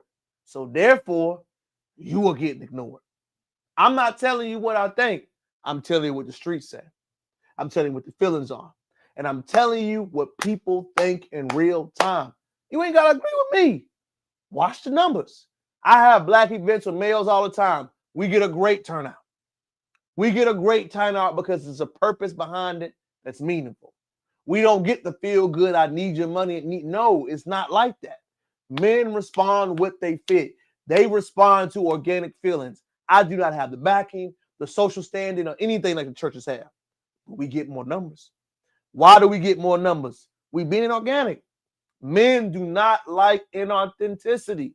If you are inauthentic, if you are doing something to get something, if you're doing something to hurt something, you will be hurt, and it's showing in real time.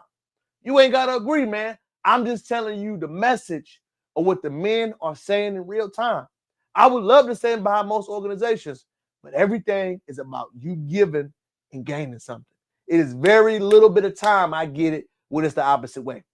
Man, it is so good to see y'all again with another live on Sunday, man. I'm thank y'all for tuning in. Comment, like, and subscribe to the channel, man. King Crowder always in for another edition of Live on Sunday. I'm so glad that my people can chop it up with me, man. I get to watch the game, live the life. Hey, share the live. Share the live. Comment, like, and subscribe. I'm only 123 away from that 1K, man. It's been a good, long journey, but I'm glad it's been a good journey. I'm glad it's been a good journey because I don't think I deserved to have that before I did. I wanted to be a slow, natural build process. I see the live numbers and the things going up, and I'm truly glad about it, man. I'm truly glad about where I am, the trajectory, what I see, what I feel, and I know it's going to continue to get better. Number one, share the live. Thank you for everything. Thank you for allowing this thing to go digital and better. Thank you for the performance, what we see, things we see growing naturally. I'm truly excited about where it's going, man. Most importantly, share the content. If you love it, you hate it, tell me. People respond to my shorts a lot more now and start to get a little bit of traction. That's good. Now I just need to make sure my long form content content continues to do the same way. Remember, you are allowed to have your opinion.